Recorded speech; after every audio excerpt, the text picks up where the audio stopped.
guys, welcome back to my channel. If you're new here, my name is Joanne. I make fitness and lifestyle content, and I also like to share the things that I'm learning on my faith journey, which is what we are going to talk about today over an ab workout video.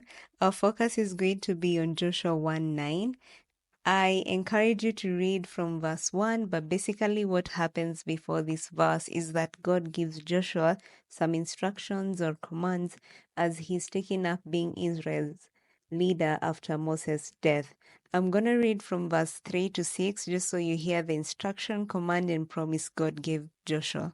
So from verse 3, every place that the sole of your foot will tread upon, I have given to you, just as I promised to Moses, from the wilderness and this Lebanon, as far as the great river, the river Euphrates, all the land of the Hittites to the great sea, toward the going down of the sun shall be your territory.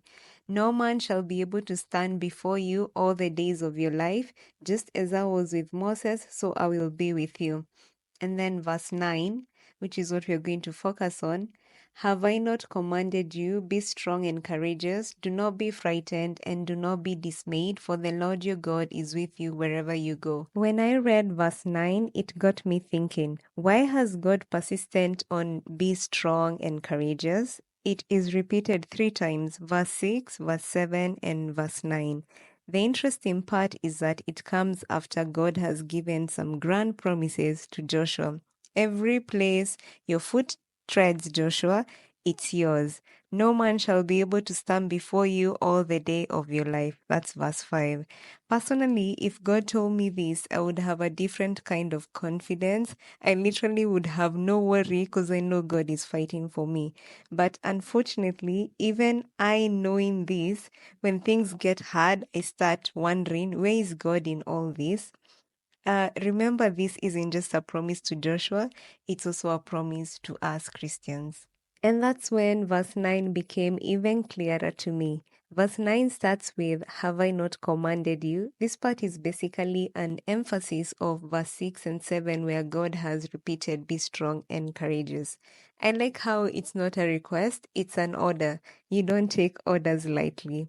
It goes on to say, be strong and courageous. What does that mean? Strong means to be able to withstand force, pressure, or wear. The synonyms for strong are fortress like, durable, long lasting, enduring, and resilient. I don't know if you guys can feel the weight in these words. These words are preempting to us that the road will not be easy. We will face challenges, moments of fear, weaknesses, but the idea is that we ought to overcome or prevail. You obviously don't overcome good vibes.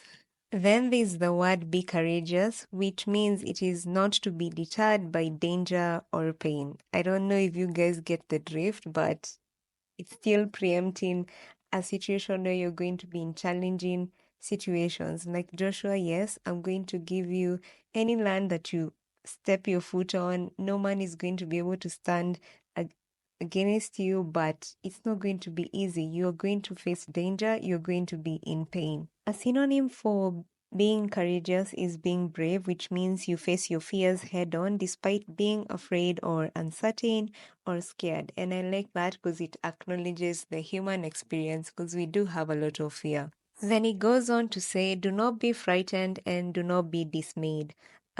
Being frightened and dismayed have similar meanings, which means to feel concern or distress. It's being unsettled, disheartened, or phased. Unfortunately, the opposite of all these 3 words is what usually happens to us when things do not go our way or things start becoming difficult.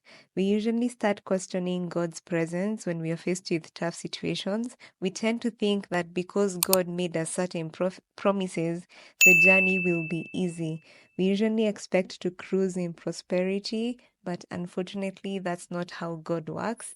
And that's why I think we really need to hold on to this last part, and that is, do not be dismayed, for the Lord your God is with you wherever you go. So even when you don't feel like God is there, just know that He's there. Don't lose hope. Don't be disheartened. Just hold on to His promise. So go where God sends you, that is, obey Him. And wherever He sends you, it may be challenging, it may be scary, it's the unknown. But despite all the things that you're going to face, remember that God is with you. That is an assurance that He has given you. So be comforted in that and hold on to that. And yeah, don't come to Christianity hoping for just cruising joy and happiness and that you won't face any challenging situations. But if you do, please don't feel like God is not with you, because He's with you wherever you go, and that is a promise that He has given you. So yeah, that's it for this video. I hope it was encouraging, and if you liked it, please share with a friend so they can be encouraged. And if you like this video as well, make sure you subscribe, and I'll see you on the next one. Bye.